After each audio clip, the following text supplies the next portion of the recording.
On March 24th of 1995, a man wrote a note to his children and then turned himself in to police. What this man would confess to was absolutely disturbing. This is the case of the happy face killer.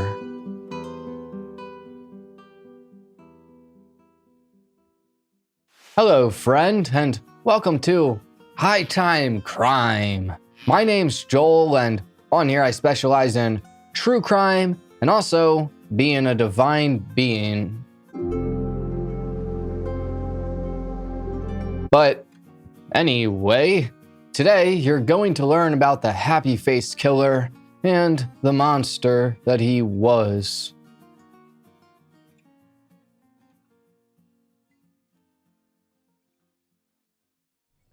Keith Hunter Jesperson was born on April 6th of 1955 to Gladys and Leslie Jesperson. The family lived in Chilliwack, British Columbia, Canada, which is a city that in the 1990s had a population of about 50,000-ish people. Now, Keith grew up not your typical average kid, and in fact, there were many telltale signs of some bad things to come. He was the middle child between two brothers and two sisters and was treated differently by all of them. Keith was given less attention as well. Eventually, his entire family would move to Selah, Washington, and Keith was unusually large for his age, so he had a tough time fitting in or making friends. His brothers nicknamed him Igor or Monster Man, and this stayed with him all throughout his years that he spent at school. This made Keith stay to himself, and he was looked at as very shy. Not only did his brothers and sisters treat him differently, but his father was absolutely horrid to him. He would beat him very often for behaving badly, and sometimes Keith would be severely beaten or even given an electric shock. Now, when Keith was very young, at about the age of 5, he began to capture and torture small animals, including birds and stray cats and dogs, and also set fires to houses and woods. A little backstory there is that his family lived in a trailer park, and the animals would constantly roam around. Keith started to kill these animals and have them fight each other to the death, and apparently his father was proud of him for this. This is when Keith started to wonder what it would be like to not only just kill an animal, but kill a person. Now, fast forward about 5 years or so, and he was 10 years old and friends with a kid named Martin. These two were really close, but were bad with each other and would get in trouble constantly. Sometimes Martin would do something and then blame it on Keith, and this led to Keith being filled with resentment and eventually attacking Martin with intentions to kill him. Keith's father pulled him away before that was possible. About a year would pass and Keith once again started to have murder on his mind after an incident occurred at a lake. Keith was swimming when an unnamed boy supposedly held him under the water until he blacked out. He became very upset by this and decided he was going to get his revenge. Some time would go by, and the two were now swimming at a public pool when Keith decided it was time. He saw his opportunity to hold the other boy's head under the water, but luckily for that kid, a lifeguard pulled Keith away. A few years later, and sometime in 1969, Keith began high school and things weren't looking brighter or any better. At the age of 14, he was taken advantage of by someone, and he also never went to any school dances, events, or prom. It's not exactly clear as to when, but at some point, Keith's father started to make him pay $30 a week for room and board. His siblings didn't have to pay anything, but once again, Keith was treated very differently. In 1973, he graduated from high school and wanted to go to college, but decided not to. This was because his father didn't believe that he could do it. On August 2nd of 1975, at the age of 20 years old, Keith married a woman named Rose Huck, and they got along pretty well. They'd go on to have 3 children, 2 daughters, and 1 son. The way they met was in a, I believe, McDonald's drive-thru. Keith eventually got a job as a truck driver to try and support his family. This was after he got fired from a job at a coal company for stealing. Now he was a fully grown adult at 6 foot 6 inches tall and about 240 pounds. And while he wasn't exactly towards his wife and children, he was off-putting. When one of his daughters was about 5 years old, she was in the cellar of her family's farmhouse when she found some kittens. Excited, she took them outside to play with them, and Keith saw this. Immediately, he went over to his daughter. He took the kittens out of her hand and then hung them up on the clothesline. Then he began to, in his daughter's words, start tormenting them. Keith's daughter began screaming and crying for him to take them down, but he enjoyed every second of it. His daughter would later find all of the kittens dead in the back garden. On another occasion, that same daughter and his son were petting a black cat. Keith walked over and hovered over them and said in a playful manner, "What have you got there?" He then grabbed the cat and started to pet it, but then things became twisted, literally. Keith pinned the cat down with one hand, and with the other hand began to twist its head. The cat was scratching his arms and crying while the kids were screaming, but once again, Keith was in pure enjoyment. Absolutely sickening. But things are really just beginning. In 1989, after being married for about 14 years or so, Keith and his wife Rose got divorced because she suspected that he was having affairs and their marriage really deteriorated. Rose decided that enough was enough and that she was going to leave Keith. So when he was away, as truck drivers are typically on the road for days to weeks to months, she took their children, packed all of their belongings, and drove about 200 miles away. When Keith came back and realized what happened, I'm sure he was mad, but he was still allowed to spend time with his children when he went to their town. Now Keith was 35 years old and felt he didn't have much going on in his life, and so he decided to start working towards becoming a policeman. He was accepted into the program and felt great, and that he was on his way to achieving his dream, but that quickly fell short. While performing a rope climbing exercise, Keith fell and severely injured himself. He was now unable to train due to injury, and the police force dismissed him. Keith, with so much pent-up anger inside of him and tired of the way things were going, was about to snap.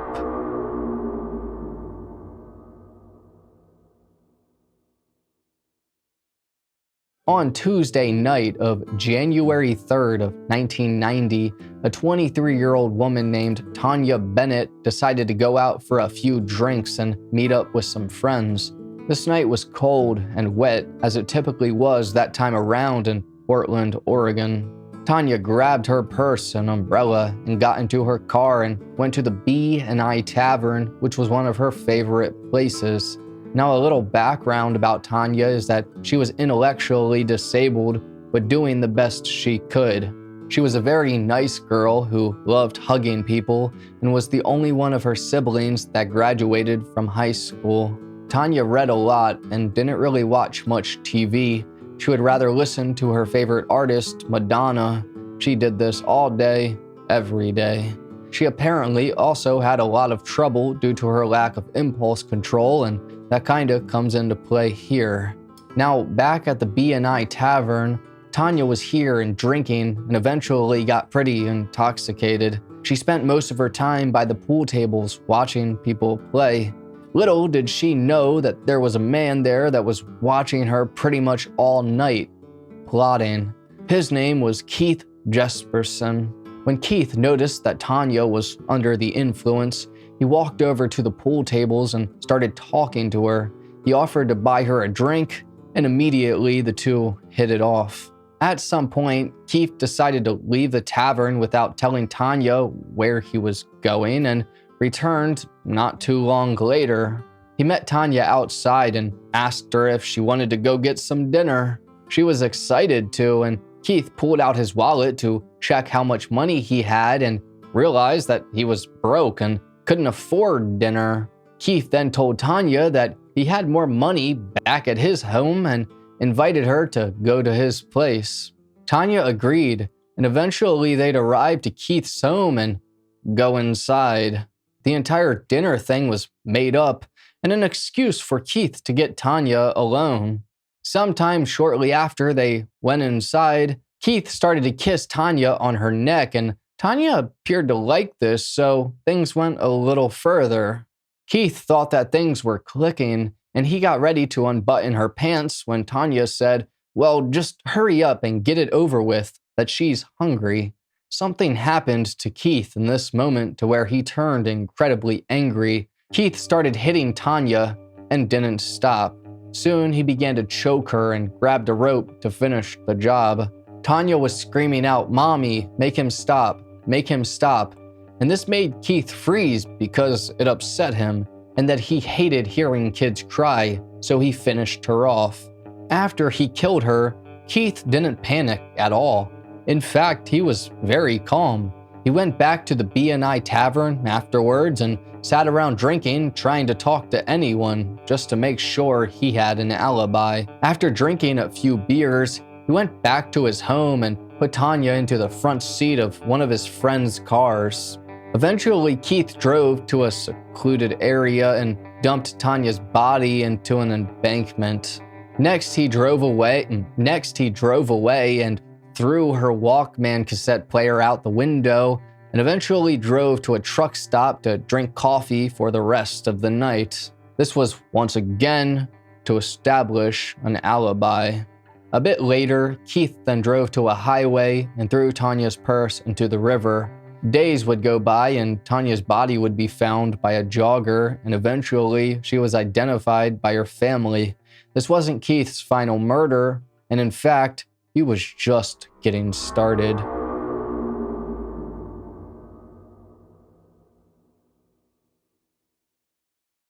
So now I'm going to talk about a very odd thing that happened after Tanya was murdered.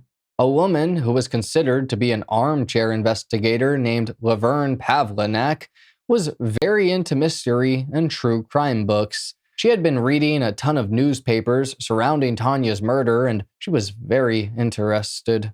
Laverne was very into this case, watching for all the newspapers and news reports to come out, and soon she developed a very devious plan. At the time, she was 57 years old and in a 10-year abusive relationship with her 43-year-old boyfriend, John Sosnovsky. Laverne began to research everything about Tanya's case and figured out so much, even down to who the detectives were. She ended up calling the detectives and told them that she had important information about Tanya's case. The two main detectives working the case went to Laverne's house, and she told them a complete lie. Laverne said that her boyfriend John forced her to help him take advantage of Tanya, and she began to explain in complete detail about what happened to her and how she supposedly helped him dispose of the body. She also said that John had been awful to her for many years and that she wanted to turn him in. The detectives, baffled at what they just heard, didn't know what to make of it, and so they left without arresting them.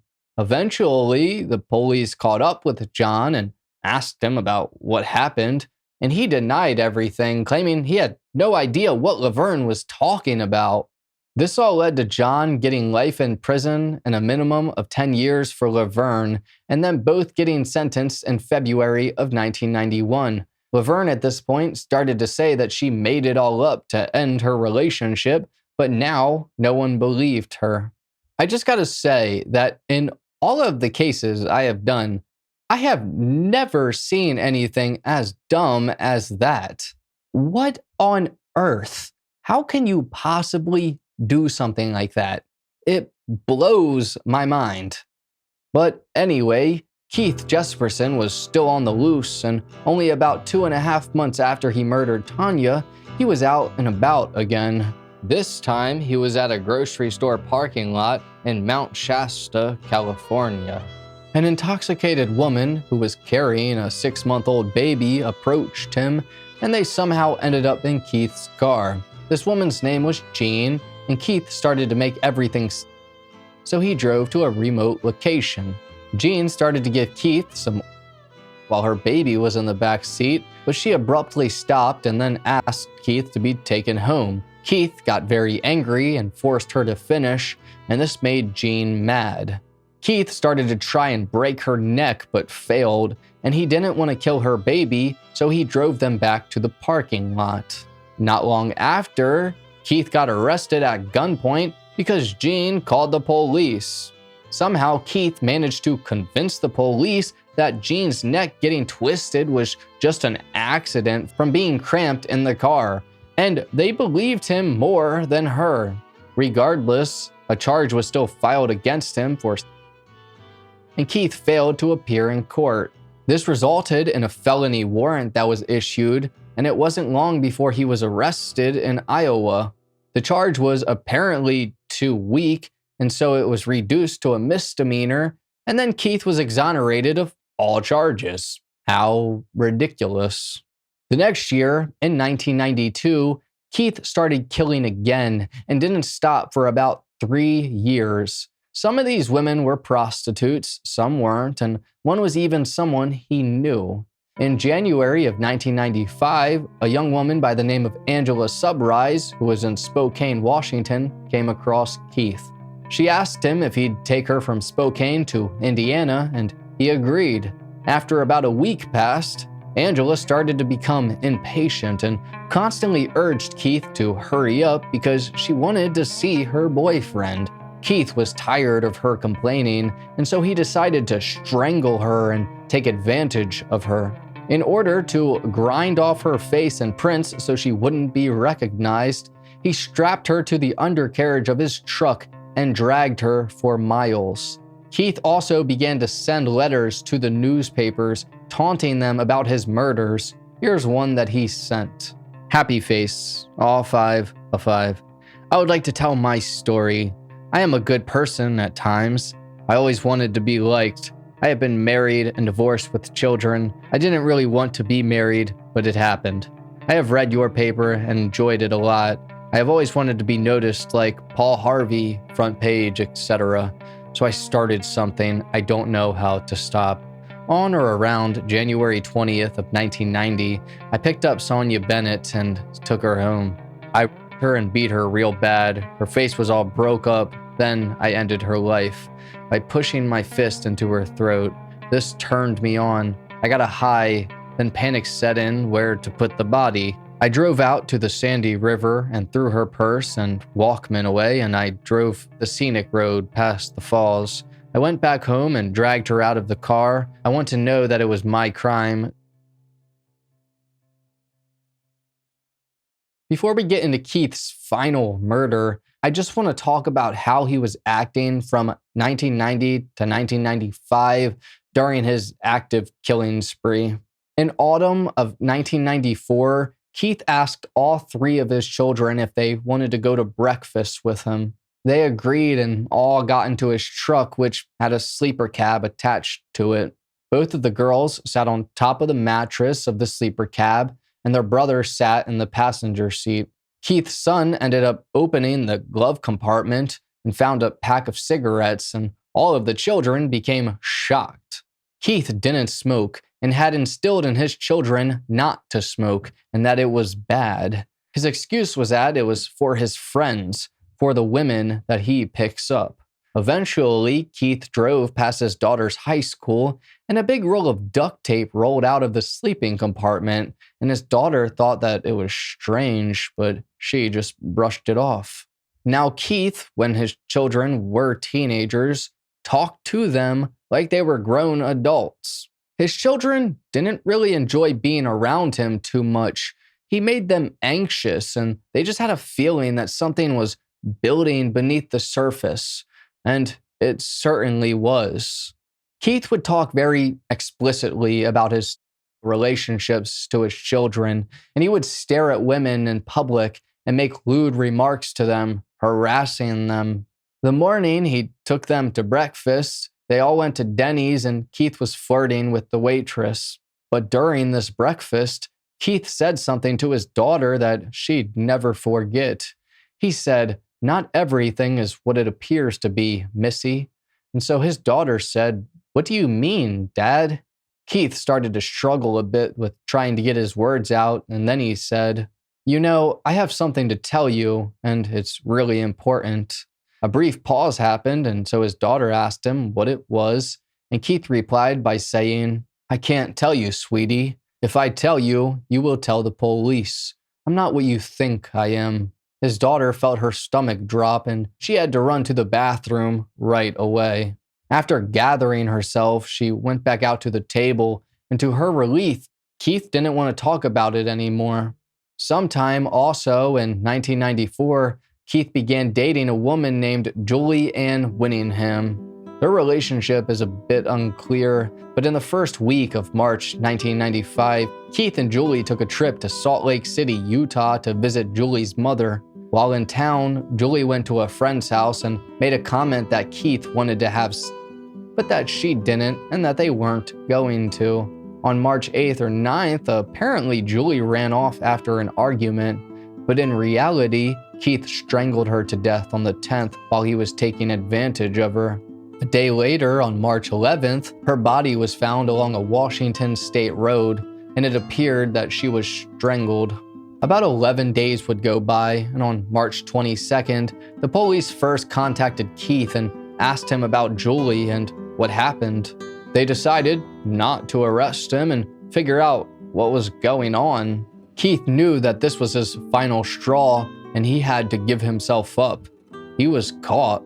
So the next day, he wrote a letter to his brother and another one to his children, and here's what he said to his brother.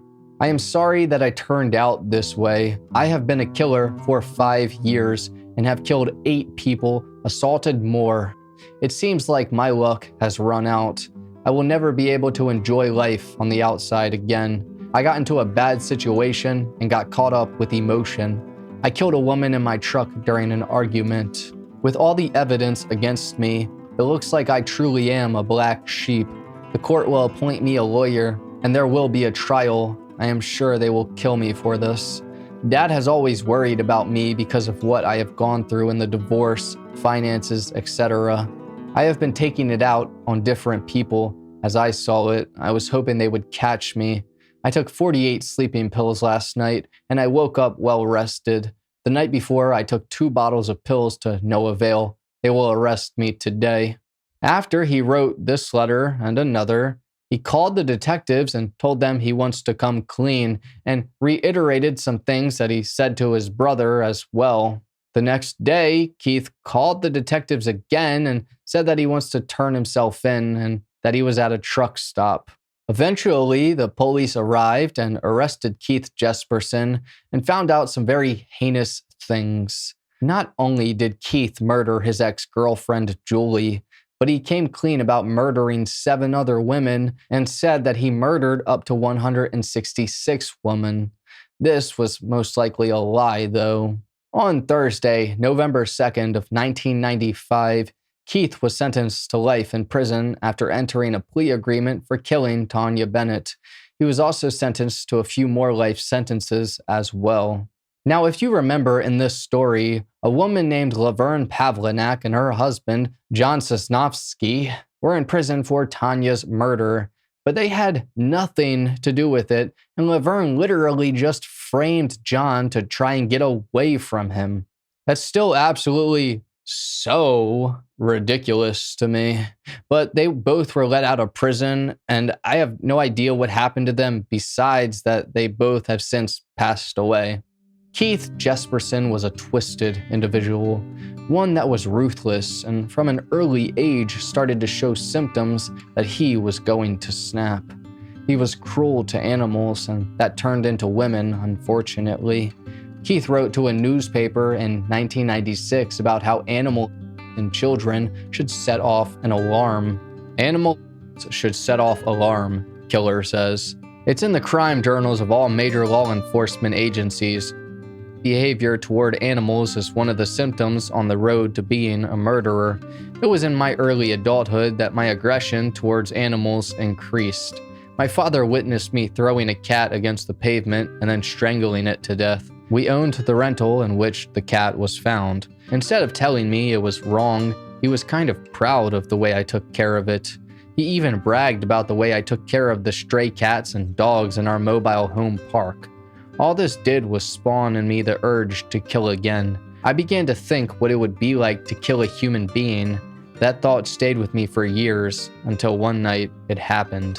I killed a woman by beating her almost to death and finished her off by strangulation. No longer did I search for animals to mistreat.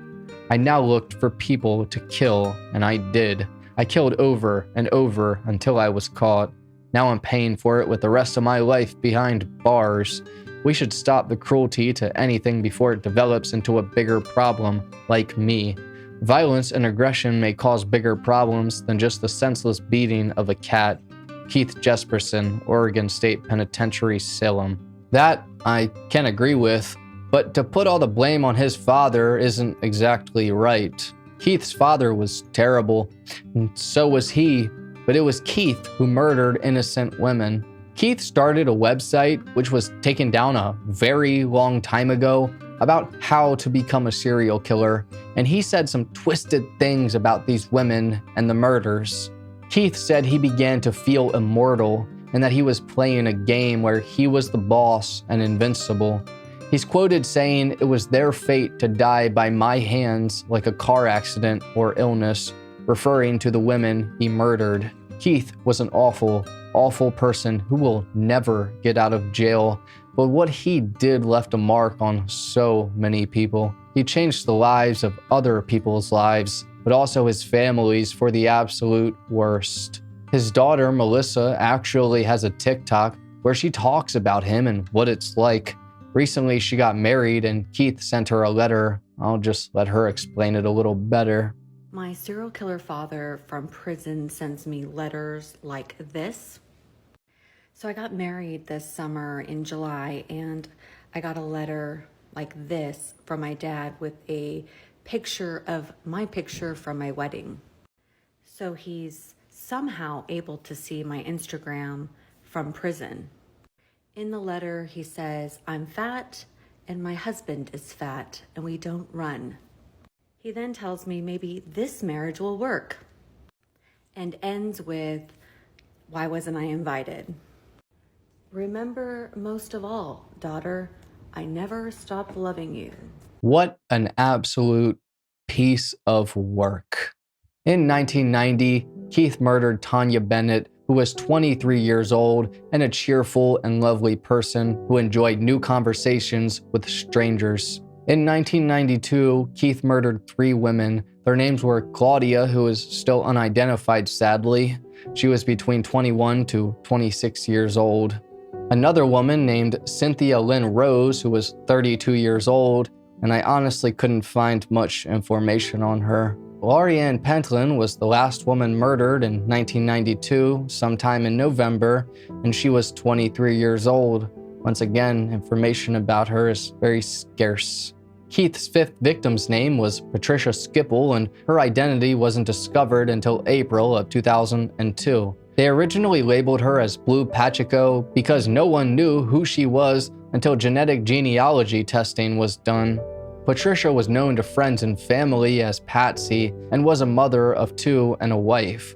She was 45 years old and lived in Colton, Oregon. On the night she disappeared, she got into an argument with her husband and left in the middle of the night in May of 1993. She never returned.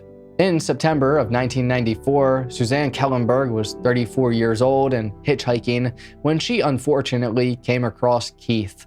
Not much information is known about her, but she was apparently homeless and didn't have a job and was just trying to find her way. Angela Subro was 21 years old and was Keith's 7th victim. She, like some of the others, had very little information on her. Keith's final and last victim was his ex-girlfriend, or kinda girlfriend, fiancée, Julie Ann Winningham. She was 41 years old. Her mother, Snooki, described her as a very vibrant, beautiful, and intelligent young lady, and that she was worried about her being in the position of a truck driver. Sadly, all these innocent women had met Keith Jesperson, who was a despicable evil who thought he couldn't be stopped until he was. Now he's rotting in prison, and we can hope that these women are resting peacefully.